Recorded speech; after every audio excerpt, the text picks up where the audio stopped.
শাকিব খানের তুফান ২ দশকের ইতিহাসে বাংলা চলচ্চিত্রের মধ্যে সর্বোচ্চ শোর রেকর্ড গড়েছে। প্রেক্ষাগৃহ মানেই এখন তুফান।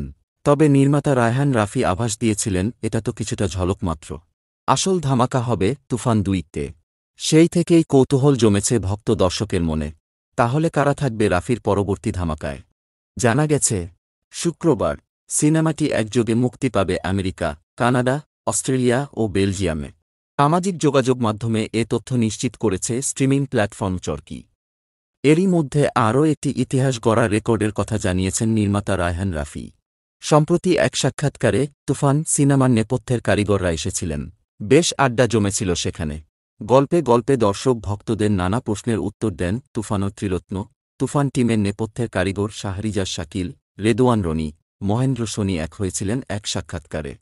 আলফা আইয়ের ব্যবস্থাপনা পরিচালক শাহরিয়ার শাকিল বলেন, বাংলাদেশে তুফান সিনেমা একটি নতুন ইতিহাস তৈরি করেছে।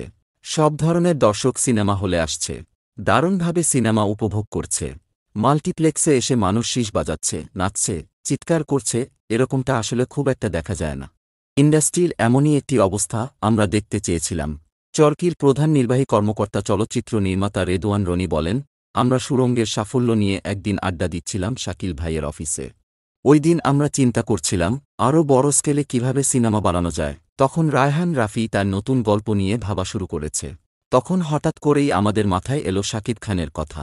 আবার ভাবনায় এলো শাকিব খানের সঙ্গে রাফির একটি দ্বন্দ্বের আলোচনার বিষয়টিও। শাকিল ভাই তখন বললেন, তাহলে শাকিব খানের সঙ্গে যোগাযোগ করলে কেমন হয়? রেদোয়ান রনি আরও জানান, সেই প্রেক্ষিতে শাকিব খানের সঙ্গে যোগাযোগ করে তাকে একদিন ডাকা হলো। ডিরেক্টরের নাম শুনে অবাক হলেও ভালো কাজের জন্য তিনি পিছপা হননি। বড় উদ্দেশ্যকে সফল করার জন্য আমরা সকলেই এগিয়ে আসি। তার ফলশ্রুতিতে আজকের এই তুফান ২-তে কারা কারা থাকবে, বিশেষ করে ২ নায়িকা থাকবেন কিনা এই বিষয়ে তারা বললেন, ডিরেক্টর কাকে মারবেন আর কাকে বাঁচিয়ে রাখবেন তা তো আগে থেকে বলা যাচ্ছে না। এসবিএফের মহেন্দ্র সোনি একটু হাসির ছলেই বললেন, এটি বাজেটেরও বিষয়। প্রসঙ্গত, তুফান সিনেমা দেখার পর এমন কোনো দর্শক এখনও পাওয়া যায়নি যারা সিনেমাটির খারাপ রিভিউ দিয়েছে, এমনই দাবি প্রযোজকের। সিনেমাটি দেখার জন্য মধুমিতা হলে ভাঙচুর হয়েছে।